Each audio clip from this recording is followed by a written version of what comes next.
a new product called our spread bore Venturi. And we'll show you a close-up of this, where we've actually had a nylon sleeve manufactured, which is on my right, your left, to reduce the 112 Venturi to 1.00 inches so that a 112 can efficiently be used on a small block, meaning a 289 or 302.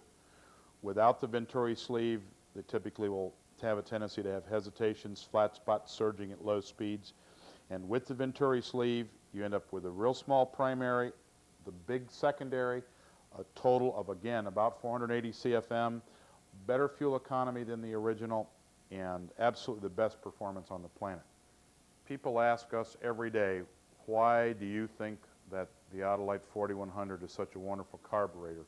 Because we categorically tell people it's the best four-barrel ever put on the planet, and it is because of the device that is in my hand called the booster Venturi cluster. And we're showing you a close-up of this, and there are, around the perimeter, there are a series of holes, and gasoline comes out of these holes when you're going down the road at 50 miles an hour or full throttle or racing or whatever you're doing.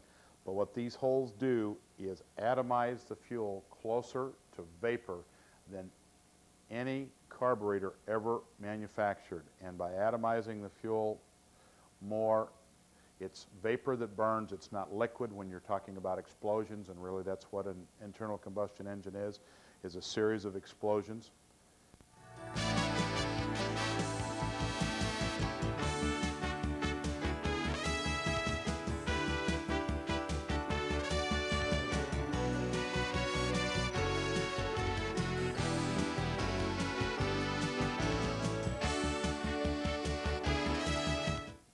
One of the very common questions we get asked at Pony Carburetors is, what do I need to do to go from a two-barrel to a four-barrel?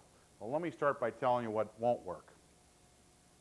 Notice that I have a nice two-barrel adapter plate, which when you turn it upside down will accept a four-barrel. And what would happen here is that this plate would be mounted to a two-barrel intake manifold. And let me just ask you a question. You got four holes of stuff. They're going to turn a very sharp corner and try to go into a two-barrel. Is that going to work? No, it positively won't work. We'll get rid of that piece of junk. And what you do need to do is go to a correct four-barrel intake manifold. Let's talk about that for a minute. In front of me here is an old, dirty, used Ford original factory cast iron intake manifold. Notice this has a C6DE casting that says C6DE 9425B, like in Baker. And below that is in raised characters again, is a casting date, and this one says 5J7, which is 65 October 7th. Is when this particular intake was made.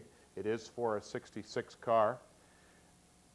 This is one of the best intakes was ever manufactured, meaning the Ford cast iron intake. It's a wonderful dual plane design, and it positively will work great on anything except a true race-only application.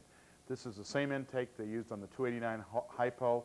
It's not the limiting factor. In addition to this intake, the other pieces that you will need are this four-barrel spacer plate. If you are going, again, from a two-barrel to a four-barrel on a 289 or a 302, you will already have this spacer plate in a two-barrel version on your engine. Most all applications have the hose out the back for the PCV, positive crankcase ventilation. That will be the same. You can use your same hose. You will be all set to go. We carry these. These are still also available brand new from Ford Motor Company. If you have 68 and older applications, you will need a new throttle return spring bracket. This goes on the driver's side rear toe of the carburetor, above the carburetor, but below the mounting nut, that is used with the same correct original throttle return spring that was used on your 2-barrel. Some of you that are going to put a 4100 on a 351 Windsor or Cleveland of a later design, later vintage, will not have enough hood clearance to run the thick spacer plate. This is a reproduction of the Boss 302 spacer plate that will allow you to get your PCV, positive crankcase ventilation, source without significantly impacting your hood clearance. Whatever pieces that you do use, by putting the Autolite going from a 2-barrel to a 4-barrel will typically give you around a 2-second gain in a standing quarter of a mile.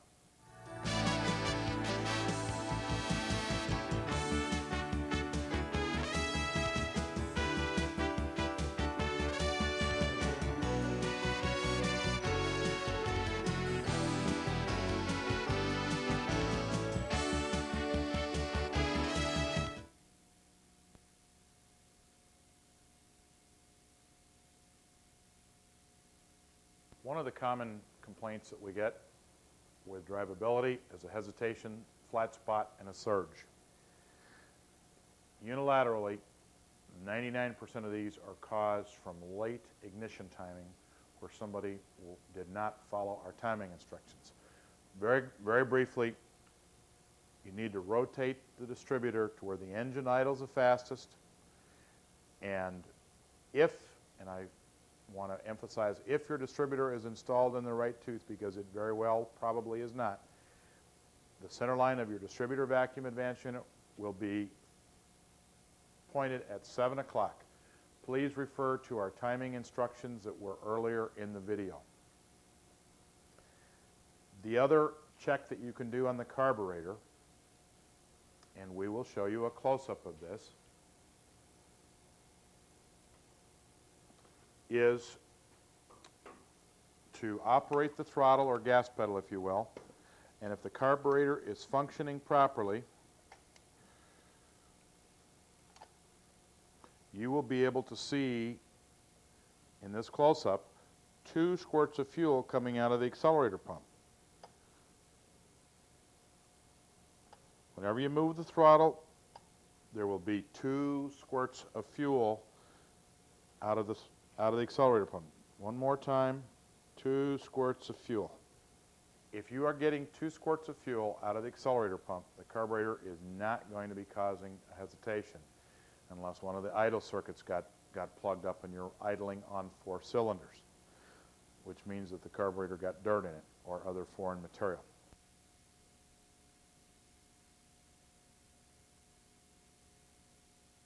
Occasionally people have a problem with an engine miss at low speed or idle or just off of idle. Very seldom will a carburetor ever cause this, but usually it is an ignition or mechanical problem. Now we're not going to get into the diagnosis of valves and lifters and holes in pistons and all of that, but we are going to show you how to isolate an ignition miss, and we'll do this by first removing each plug wire from the distributor and loosening it. And we'll pull these off one at a time.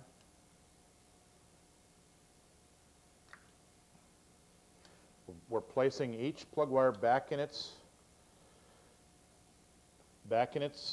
correct hole in the distributor. And you probably about know where we're going to go with this, is to facilitate the removal, because they do come off kind of hard and we do not want you to get shocked doing this. By the way, do not do this exercise if you have a pacemaker. We're now going to start the engine. The engine's running on all 8 cylinders just like it's supposed to be. We're pulling our normal vacuum.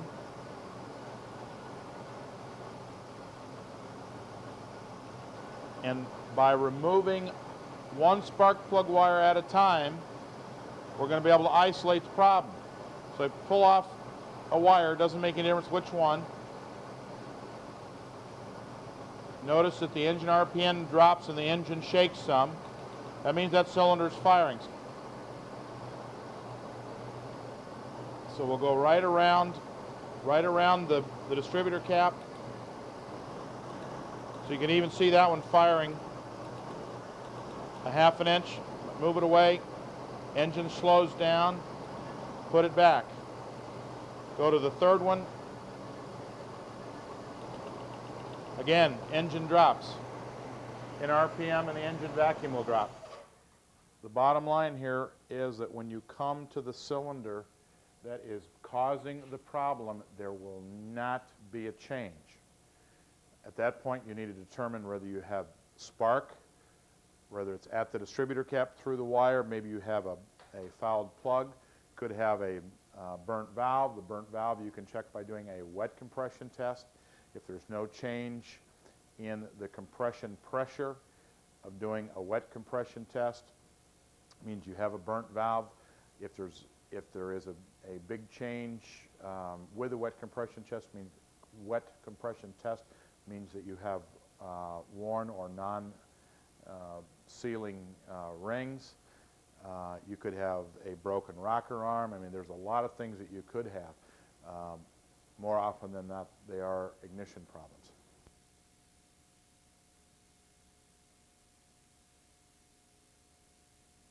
Occasionally, people have a question or concern or problem with a hiss once they've installed a new carburetor. A hiss is virtually always a vacuum leak. A lot of times there will be an incorrect spacer.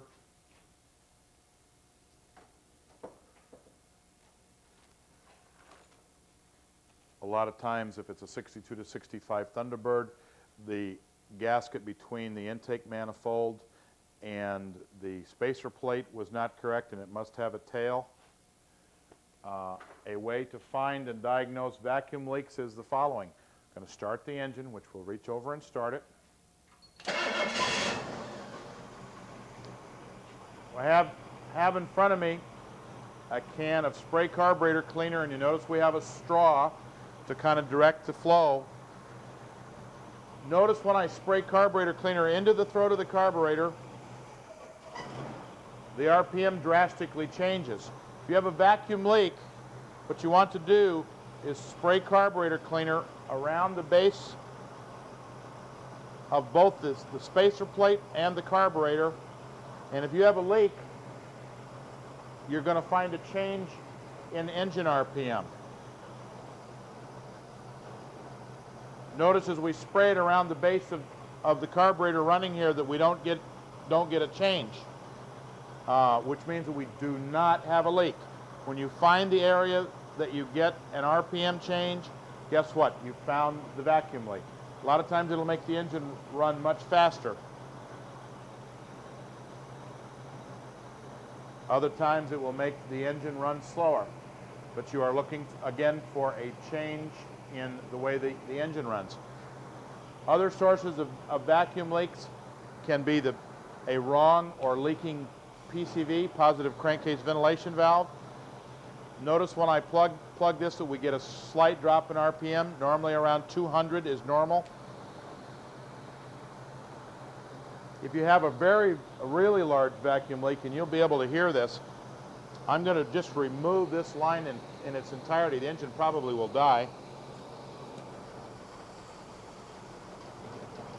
You can hear the hiss. It's running bad. It's just awful.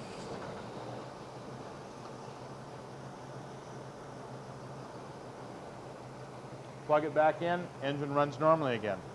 Off the vacuum tree to your air conditioner compressor, the vacuum line to your air conditioning system, and a vacuum tree to other sources such as power brakes, headlamps that are operable on later model cars. Any of these items requiring a vacuum source can be the source of a leak, and you need to plug those one by one.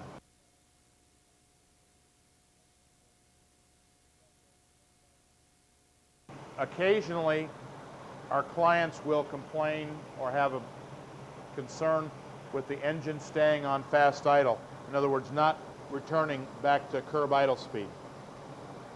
This is invariably due to a choke plate or choke system that is not opening fully, or a choke plate not getting vertical. Notice we even have a nice amount of tension that our choke plate is vertical and that we are at curb idle speed. To facilitate this demonstration, I'm going to remove the shield and show the fast idle arm position and show the fast idle cam position.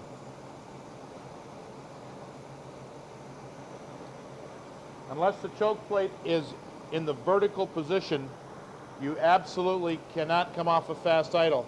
Notice I can't even close the choke plate all the way till I open the throttle.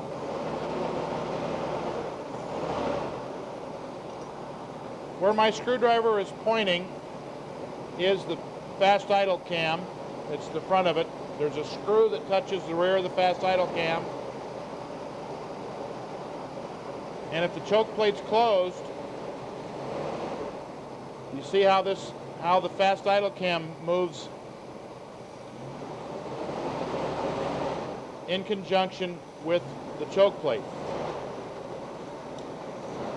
The choke plate never gets to full open, the engine's not going to come off of fast idle. The cause of this is usually going to be not getting enough heat to the black choke cap.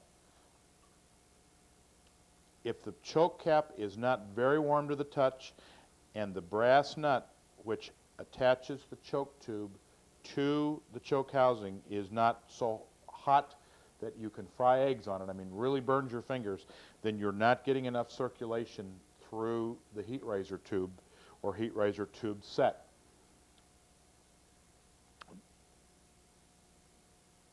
As we focus over here on the other end of the heat riser tube, there is a sealed passage in the exhaust manifold where ambient temperature air is drawn in through a sealed passage in the exhaust manifold, gets pulled up through this insulated tube, and it's very hot air at this point because it's gone through a 1200-degree area, and this hot air gets pulled via vacuum from the carburetor into the choke housing and warms up the bimetal spring. The bimetal spring reacts to heat by expanding, and that is what opens the choke plate. It's a very simple system. It's heat related. And if you don't have air circulation through this entire system, such as a plugged passage in the exhaust manifold, no vacuum source, any number of things, there won't be any way for the heat to get to the choke, and the choke will not open fully, and you will not come off of fast idle.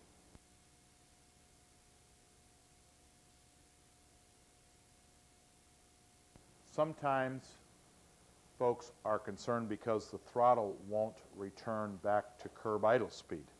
The first one is if the choke plate is not open, or if the fast idle cam is sticking, and the fast idle cam is down here at the end of my screwdriver. If that doesn't drop out of the way, see how that fast idle cam drops nicely out of the way, then you cannot return the throttle back to curb idle speed. What usually happens is that the improper throttle return spring and bracket are being utilized. If you will notice, there is no throttle return spring on this carburetor. It's just there. It will not return to idle all by itself. There is a spring in the accelerator pump, but there is no return spring. The correct throttle return spring and return spring bracket, as we are showing you a close-up here of, are for 65 through 68 Mustangs, Fairlanes, Cougars, all with small blocks, and with the bracket facing the headlight, driver's headlight, the spring goes in one hole of the bracket, and the spring faces to the rear and attaches to the offset in the throttle rod. The entire assembly would look just like this as it would be mounted on the carburetor. Again, with the little L-shaped bracket facing the driver's headlamp.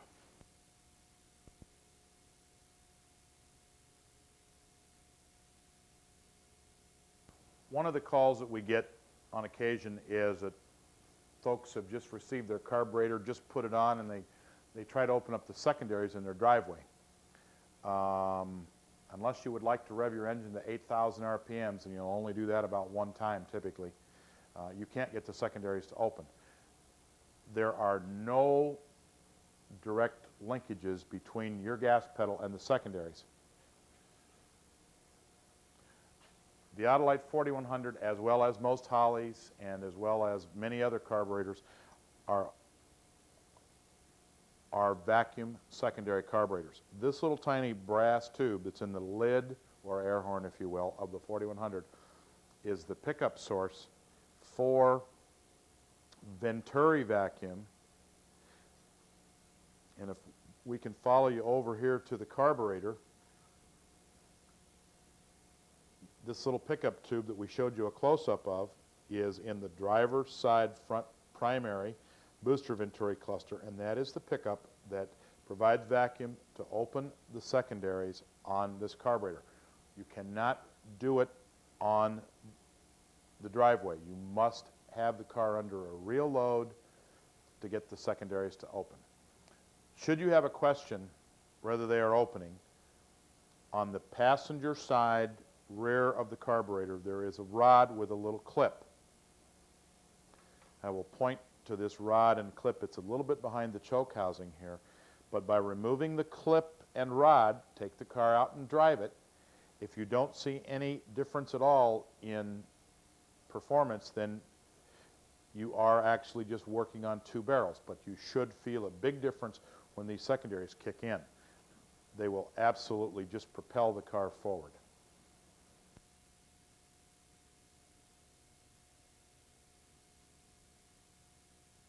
One of the most common complaints that we get phone calls about is the fact that the choke sticks and absolutely just binds up so that it won't spring like this. So it's supposed to spring closed, but this engine's hot, and so it's springing open. But nonetheless, the choke plate is stuck. What has happened is that dirt has gotten in the choke housing.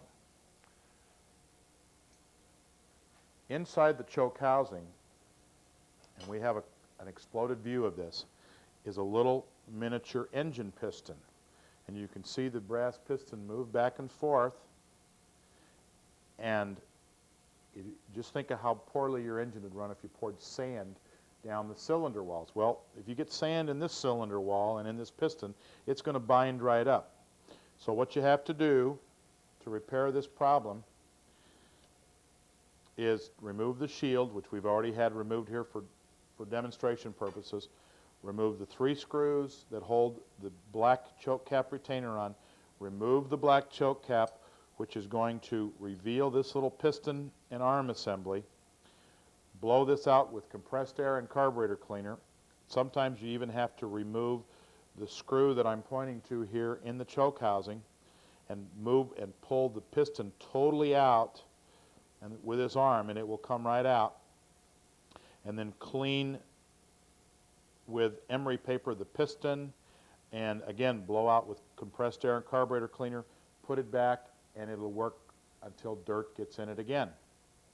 While you are at it, please do re-clean your choke tubes and the passage in your exhaust manifold, or this dirt situation will happen again. And actually it only takes about 10 seconds of operating time for dirt to get in this black choke piston, and you will absolutely have a problem.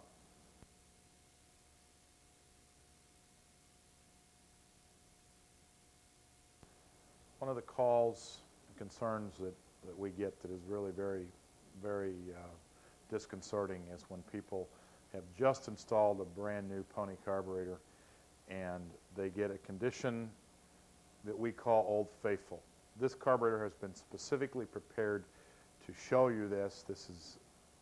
Takes some talent to do this. It's called leaving the needle and seats out of it, but just watch what happens. This engine's going to start and run for a few seconds, and then fuel's going to come out all over everywhere.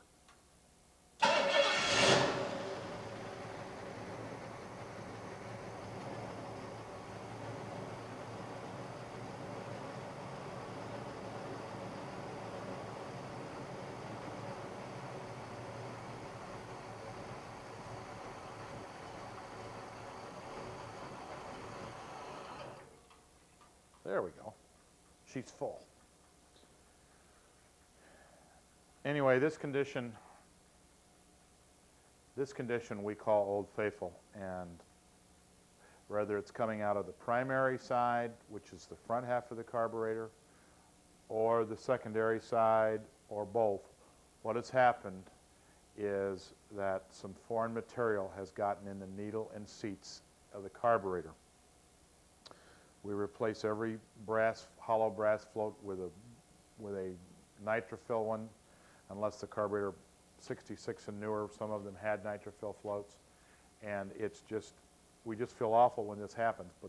But when the client either got Teflon tape over the threads of a fuel inlet fitting, or got other foreign material that was dislodged between the filter and the carburetor of typically a 65 or older engine, this is the end result.